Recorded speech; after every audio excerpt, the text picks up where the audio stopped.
Welcome once again. हम बात कर रहे थे पिछली बार कोलिजन्स की, जिसमें हमने 3 टाइप के कोलिजन्स की बात करी थी।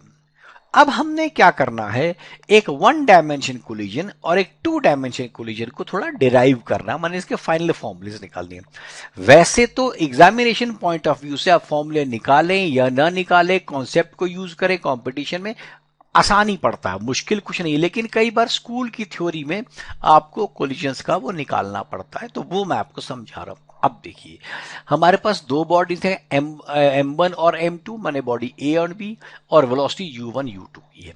अब पहली बात यहीं पर देख के समझ लीजिए, अगर U2 U1 से बड़ा है, अगर U2 U1 से बड़ा है, तो आपको मालूम है कोलिजन होगा ही नहीं, क्योंकि M2 बॉडी आगे भाग जाएगी। तो हमारे पास वो सिस्टम हमारे पास नहीं है। तो अब हमने क्या करना, इसको आप देखिए, हमने ये दो ड्यूरिंग कोलिजन, ये दोनों चीज आ गई, दोनों चीजें इसमें जुड़ गई हैं, इनको हम ड्यूरिंग कोलिजन कहते हैं। और उसके बाद में दोनों की अलग अलग वेलोसिटीज, दोनों की अलग अलग वेलोसिटी निकल रही है, V1 और V2।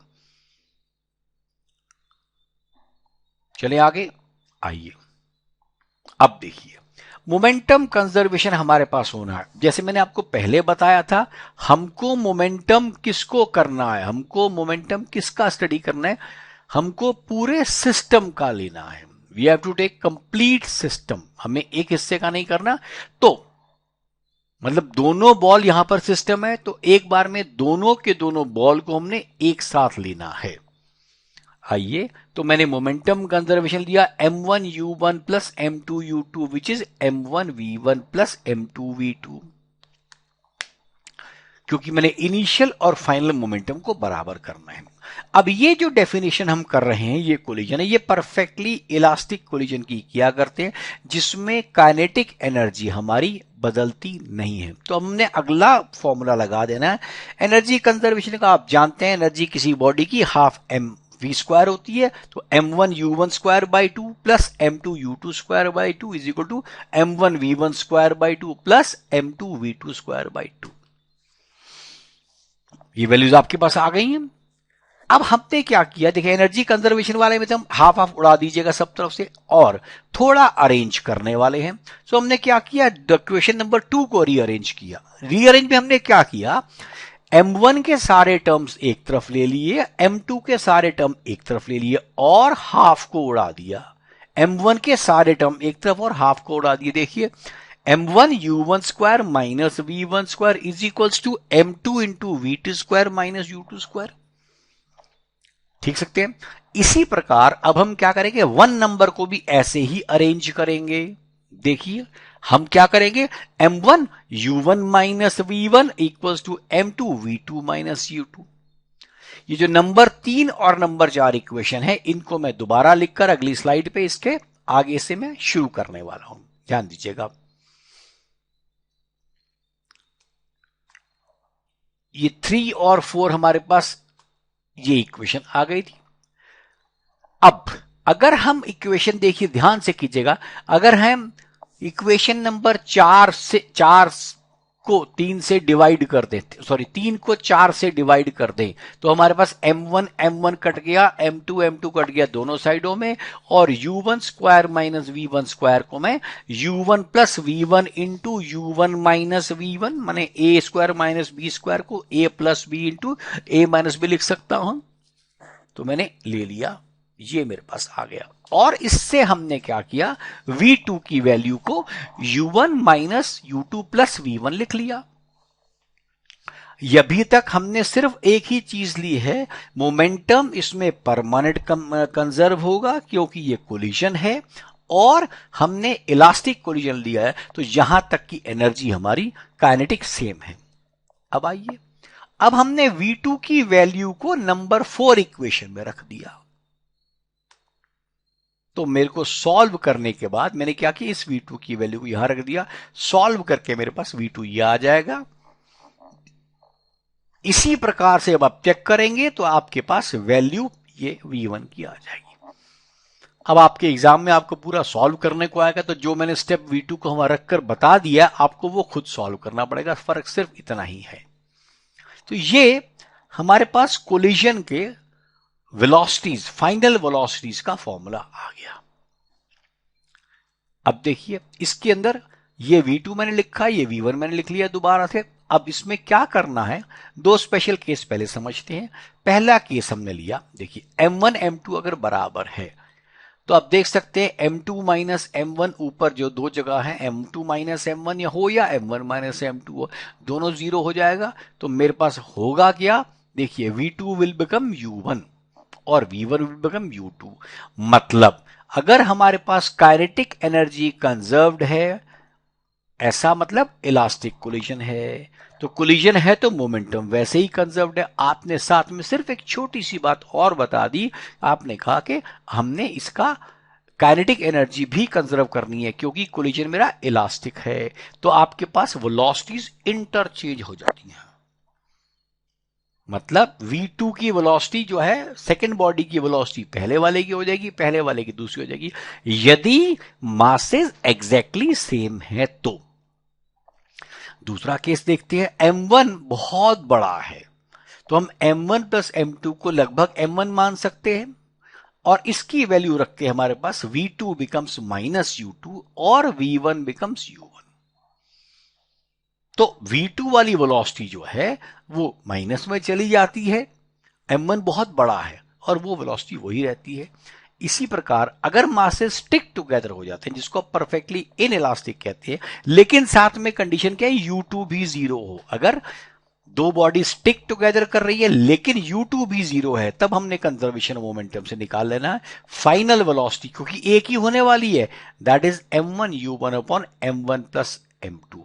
इस केस में जो आपने निकाला बाद में मासेस स्टिक टुगेदर वाला केस है, इसमें याद रखना आपने कंजर्वेशन ऑफ एनर्जी नहीं लगाया है। सो ये जो लास्ट इक्वेशन आपने निकाली है, इट इज नॉट नेसेसरी कि वो इक्वेशन आपके पास कंजर्वेशन में हो या ना हो, माने एनर्जी कंजर्व हो या ना हो, दोनों केस में ये लगेगा। वैसे मैं आपको इतना बता दूं कि आप काइनेटिक एनर्जी और पोटेंशियल एनर्जी को, सॉरी मोमेंटम को सिंपली सॉल्व करके भी कर सकते हैं। वैसे जिन लोगों को फॉर्मूला याद रखने की अच्छी खासी आदत है वो लोग इसको बेसिकली यूज करें, इट्स ए गुड थिंग। चलिए अब हम बात करेंगे इसके बाद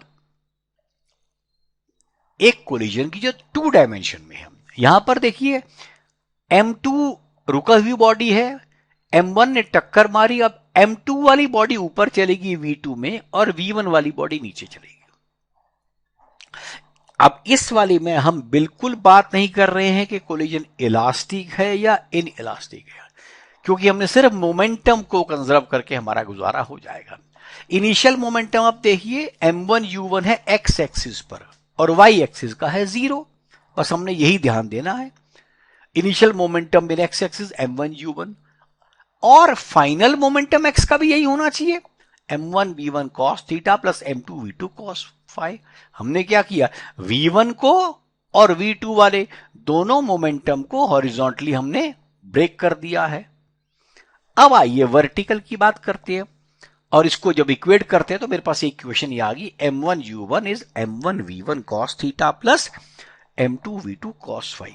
ध्यान से इसमें आपने एक ही रखना है कि हमने सिर्फ एक्स एक्सिस का भी मोमेंटम इक्वेट किया है। अब हम आते हैं दूसरी बॉडी पे। अब देखिएगा इसको, इनिशियल मोमेंटम वाई एक्सिस में जीरो है, बॉडी सिर्फ एक्स में चल रही थी, वाई में तो चल ही नहीं रही थी, और फाइनल भी जीरो होना चाहिए। तो फाइनल मोमेंटम क्या है, M1 V1 sine theta minus M2 V2 sine phi, क्योंकि एक अगर पॉजिटिव है तो एक नेगेटिव है। अच्छा, कायदे में इसको M2 V2 sine phi minus M1 V1 sine theta लिखना चाहिए। कारण यह है कि ऊपर वाले को हम पॉजिटिव लिया करते हैं, लेकिन कोई फर्क नहीं पड़ता क्योंकि वो जीरो से इक्वेट होना है। तो हमारे पास कंडीशन ये आ जाएगी, वर्टिकल मोमेंटम बाद वाला इस प्रकार से चलेगा। देखा आपने, तो इसमें हमने सिर्फ मोमेंटम कंजर्व किया, we have not conserved energy at all. हमने एनर्जी की बात ही नहीं करी है। तो बहुत से क्वेश्चन ऐसे जिसमें एनर्जी की बात ही नहीं होगी लेकिन टू डायमेंशन में होगा, वो उसको इसी तरीके से आप करेंगे। आपको याद होगा इस प्रकार के क्वेश्चन आपने कंजर्वेशन ऑफ मोमेंटम में किए हुए हैं, जहां पर एक बॉडी एक्सप्लोड कर गई है या कुछ ऐसा हुआ है। वही चीज हमारे पास यहां यूज करने वाली है।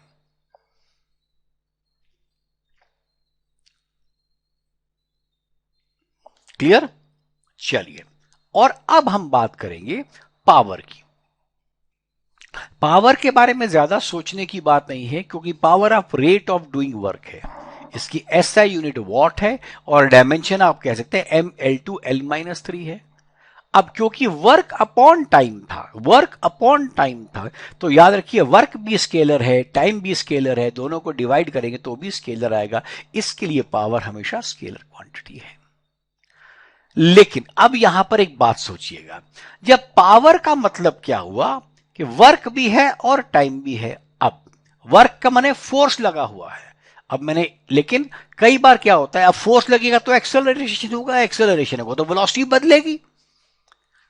तो हमने क्या किया, आपके सामने फिर निकाला instantaneous power which is dw/dt, और उसकी डिफरेंशिएट कर दिया एफ डॉट एस का, तो आंसर एफ डॉट वी आया। याद रखिएगा ये एफ डॉट वी है, फोर्स भी वेक्टर है, वी भी वेक्टर है, डॉट वी है। अब ये कब काम आएगा? सीधा ये फॉर्मूला हमेशा इस्तेमाल नहीं होगा, क्योंकि ध्यान दीजिएगा एफ वी का क्या मतलब हुआ, एफ होने का मतलब हुआ कि एक्सेलरेशन है, और अगर एक्सेलरेशन है तो चेंज इन वेलोसिटी भी होगा। तो इसलिए ये v कौन सा लेंगे हम, शुरू वाला अलग होगा, बाद वाला अलग होगा, तो v कैसा लेना, इसके लिए आपको बताओ। ये क्वेश्चन वहां इस्तेमाल होता है, ये टॉपिक वहां इस्तेमाल होता है जहां पर हम कहते हैं कार में एक्स्ट्रा हमने कुछ फोर्स लगाई, तो कार की एनर्जी में हमारी गाड़ी इस समय इस स्पीड पर चल रही है, फिक्स स्पीड पे चल रही है। तो आप ये बताइए कि फ्रिक्शनल लॉस कितना है, तो उस समय आप समझिए कि जितना कार की एनर्जी का नुकसान है वो इनडायरेक्टली फ्रिक्शनल फोर्स के बराबर है, और तभी कांस्टेंट वेलोसिटी चल रही है।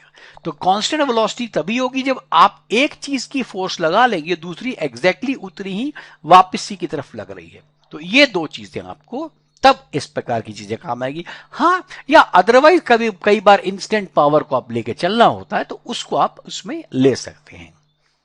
सो I presume this is work power energy topic और एनर्जी चैप्टर। इसके ऊपर ज्यादातर चीजें आपको क्लियर हो गई होंगी, मैंने इसमें सब इनकॉर्पोरेट कर दिया है। तो अब इसकी एप्लीकेशन बड़ी इंपॉर्टेंट है, तो इसके एनसीईआरटी के क्वेश्चन के अलावा और भी इस पे 2-3 चीजों को मैं अलग से भी आपको बताऊंगा, उसको भी आप यूज करें। Tell your friends to use it. I presume आपको यहां तक समझ आया, और अगले भी आपको समझ आते हैं। Thank you and all the best.